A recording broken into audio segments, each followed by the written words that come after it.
Hello friends, आज हम लोग पढ़ने वाले हैं 1857 का विद्रोह यानी भारतीय स्वतंत्रता संग्राम। तो फ्रेंड्स, ये वीडियो आपके लिए बहुत इंपॉर्टेंट है। आरओ आरओ यूपीपीसीएस और जहाँ भी आपसे हिस्ट्री पूछी जाती है।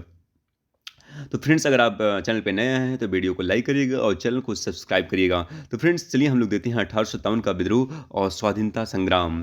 तो फ्रेंड्स, 1757 से लेके 1857 यानी 100 सालों में ऐसी कौन-सी घटनाएँ घटी, जिसकी वजह से 1857 का संग्राम की ज़रूरत पड़ी। तो फ्रेंड्स, इसको भी थोड़ा-सा सीक्वेंस जल्दी में समझ लेते हैं। 1757 बंगाल को अंग्रेज़ों ने जीता, ठीक है? अंग्रेज़ों जीतने के बाद इसके 7 साल बाद उन्होंने 1764 में बक्सर का युद्ध हुआ फ्रेंड, हेक्टर मुनरो के नेतृत्व में।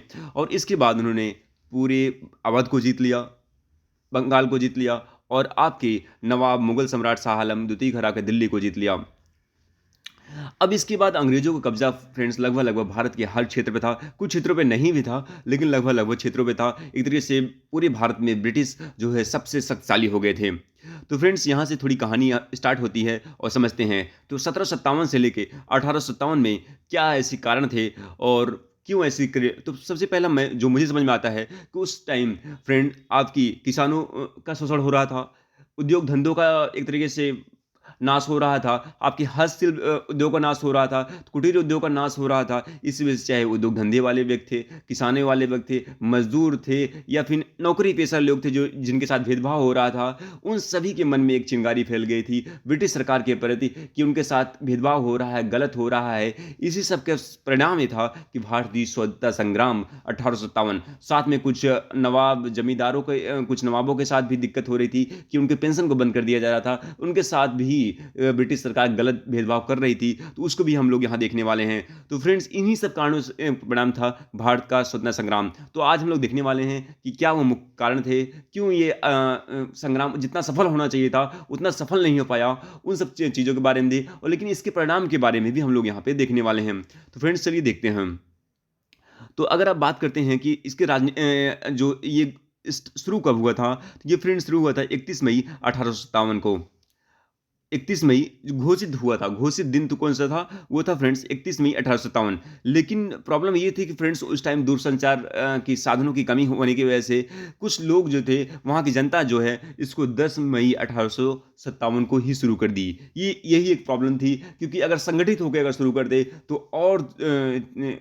और जो है इस संग्राम पे प्रभाव पड़ता, लेकिन अलग-अलग क्षेत्रों में अलग-अलग दिन इसकी शुरुआत हुई, तो इसी वजह से संगठित नहीं हो पाई चीज़ें। तो ये भी याद रखिएगा, घोषित मई 31 मई 1857 लेकिन शुरू हो गया था समय से पूर्व 10 मई 1857 मेरठ से स्टार्ट होता है। अगर बात करते हैं इसके कारणों की बात करते हैं, तो वो है फ्रेंड्स डलहौजी की हड़प नीति। इसके बारे में हम लोग अभी डिटेल में बात नहीं करेंगे, अगर डिटेल में बात करेंगे तो फ्रेंड्स वीडियो बड़ा लंबा हो जाएगा, तो अभी आपका एग्ज़ाम जल्दी में है, तो हम जल्दी-जल्दी रिवीजन मार रहे हैं यहाँ पे हम। तो हड़प नीति थी जो बहुत सारी रियासतों को उनके कुछ रीजन्स की वजह से अगर उनके बेटे नहीं होते थे तो उनको हड़प लेती थी। ये डलहौजी की हड़प नीति थी, शॉर्ट में इतना समझिए। इसके बाद हम लोग फ्रेंड्स आगे बढ़ते हैं और ये है कि 1835 के बाद बहादुर शाह जफर का अंग्रेजों द्वारा अपमान। तो फ्रेंड्स, ये बहादुर शाह जफर कौन थे? ये जो थे आपके जो मुगल थे उसके अंतिम नवाब जो थे वो थे बहादुर शाह जफर। तो उनका जो है अपमान इसलिए हो रहा था कि उनको एक तरीके से जेल में डाल दिया गया था, उनको रंगून भेज दिया गया था, तो बहुत सारी चीज़ें इनके साथ हो रही थी। नाना साहब का पेंशन बंद, नाना साहब जो थे आपके नवाब थे और लेकिन इनके साथ ये हो रहा था कि इनको अंग्रेज़ों ने पेंशन पे रखा था, लेकिन लास्ट में इनका पेंशन भी बंद कर दे रहे थे, तो ये भी इनके साथ एक प्रॉब्लम थी, ये विद्रोह के राजनीतिक कारण थे। भारत की नौकरियों में भेदभाव, जो अंग्रेज़ों के उच्च पद थे, उसे भारत को रखा नहीं जा रहा था, उनको केवल सूबेदार, हवलदार पद तक ही रखा जा रहा था, लेकिन उच्च पद, उनकी योग्यता होने के बाद भी उनको ये उच्च पद नहीं दिया जा रहा था। तो ये आपके राजनीतिक कारण थे। अब बात करते हैं जो तात्कालिक कारण थे फ्रेंड, तत्कालिक कारणों की बात करते हैं तो हम लोग तो यहाँ पे अगर देखें तत्कालिक कारण क्या था, तो वो फ्रेंड था लॉर्ड कैनिंग के काल में सैनिकों का एक ऐसे कारतूस का प्रयोग किया गया जिसमें गाय और सूअर की चर्बी लगी थी। गाय हमारी हिंदुओं के लिए पवित्र थी और सूअर जो है मुसलमानों के लिए दिक्कत था। तो यहाँ पे प्रॉब्लम ये हुआ जिसके कारण हिंदुओं और मुसलमानों के जो वहाँ पे सिपाही थे, उनके अंदर एक विद्रोह की भावना हुई और इसके बाद वहाँ से शुरू होता है कि हम कारतूस ऐसी यूज़ ही नहीं करेंगे।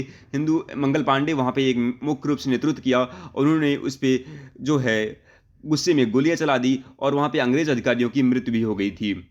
तो यहाँ से एक चिंगारी फैली कि अंग्रेज जो है हमारे धर्म पर भी हमला कर रहे हैं, हमारी धार्मिक प्रथा पर भी हमला कर रहे हैं। वो जानबूझकर हिंदुओं के धर्म और मुस्लिम धर्मों पे भी एक तरीके से आक्रमण कर रहे हैं। तो इससे और चिंगारी फैल गई आपकी 1857 संग्राम की। तो फ्रेंड्स आगे हम लोग यहाँ पे देख रहे हैं कि 1857 की विद्रोह में कि जो प्रमुख जो नेता कौन से थे, किस क्षेत्र के थे।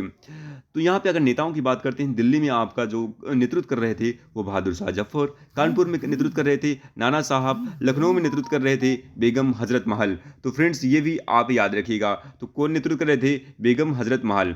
तो फ्रेंड्स आगे हम लोग बढ़ते हैं। इलाहाबाद में कौन कर रहा था? लियाकत अली नेतृत्व कर रहे थे। झांसी में रानी लक्ष्मीबाई, जगदीशपुर में बिहार के कुंवर सिंह, बरेली में खान बहादुर कर रहे थे।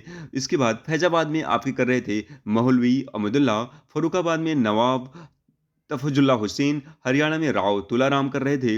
अब इसके बाद हम फ्रेंड्स बात करते हैं कि 1857 1857 की जितना सफल होना चाहिए था उतना सफल क्यों नहीं हो सका, उसके कुछ असफलता के कारणों के बारे में हम लोग यहाँ पे बात करने वाले हैं। तो फ्रेंड्स उसकी असफलता का कारण मेन था कि विद्रोह के समय पूर्व परम की नीति की कमी, कुछ एक कठोर जो है सॉलिड नीति की जो है रणनीति की कमी यहाँ पे आपके सामने आई। क्यों हर क्षेत्रों में एकजुटता की कमी, एक सही टाइम पे युद्ध न लड़ना, ये सब जो नीति है ये एक तरीके से ये प्रॉब्लम थी। बहादुर शाह जफर जो बुजुर्ग और कमजोर नेतृत्व था, बहादुर शाह जफर जो दिल्ली में बैठे थे उनकी जो एज थी फ्रेंड बहुत ज़्यादा हो गई। इसी वजह से वो ठीक से डिसीजन नहीं ले पाए, लोग को एकजुट नहीं कर पाए और जो रियासतों को एकजुट नहीं कर पाए। इसी वजह से उन पर विश्वास की कमी आई और ये भी एक मेन कारण था। समाज के सभी वर्गों का सहयोग न मिलना, समाज में बहुत सारे रियासत जमींदार वर्ग इस आंदोलन में भाग नहीं लिए, इसी वजह से भी आपको यहाँ पे प्रॉब्लम थी। कुछ तो रियासत ऐसे थे जो अंग्रेजों की सहायता कर रहे थे, चाहे इंदौर की होलकर की बात हो या सिंधिया रियासत की बात हो, ये सब अंग्रेजों की हेल्प कर रहे थे। सैनिक दुर्बलता और धन का अभाव, जो हम भारतीय सैनिक थी, भारत के जो लोग थे उनके पास उतनी तरह से ट्रेनिंग या प्रशिक्षण नहीं था, न ट्रेनिंग था, न हथियार था, न अस्त्र था और न गोला बारूद था। इन सब के कारण भी फ्रेंड यहाँ पे युद्ध की सबसे बड़ी समस्या हुई कि वो लोग इस संग्राम को आगे नहीं बढ़ा पाए। अंग्रेजों का कुशल और अशस्त्र प्रपूर्ण अंग्रेज यहाँ पे प्रशिक्षित अंग्रेजों की सेना थी और उन्होंने भारतीयों का दमन कर दिया।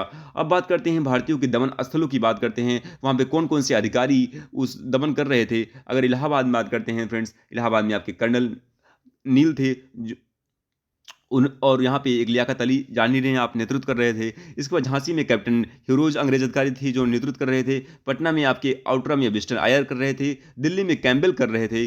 कानपुर में कैम्बेल कर रहे थे। बरेली में कैम्बेल कर रहे थे जो खान बहादुर का। जगदीशपुर में जनरल आयर टेलर कर रहे थे। और इसके बाद फ्रेंड लखनऊ में आप कैम्बेल कर रहे थे और वाराणसी में कर्नल नील कर रहे थे। अगर इन सब देखने के बाद देखते हैं कि 1857 की विद्रोह का परिणाम क्या निकला, तो परिणाम ये निकला फ्रेंड्स, क्या निकला फाइनली, परिणाम ये निकला कि 1858 के अधिनियम द्वारा भारत में ईस्ट इंडिया कंपनी के शासन का अंत ही हो गया। तो और उसके बाद शुरू होता है फ्रेंड ब्रिटिश शासन का, यहाँ पे शुरुआत होती है, महारानी विक्टोरिया का शासन शुरू होता है और जो कंपनी का शासन यहाँ पे खत्म होता है।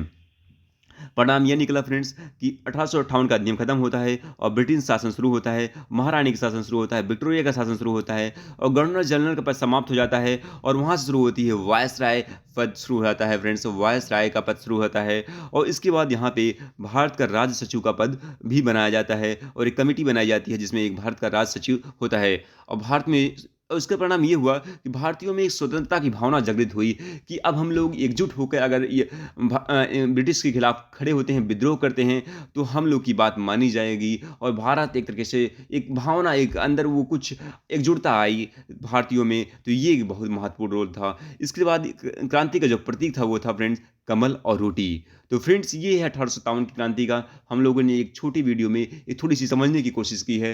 फ्रेंड्स आपको ये वीडियो कैसा लगा तो वीडियो को बताइएगा और लाइक करिएगा और चैनल को सब्सक्राइब करिएगा। Thank you so much friends.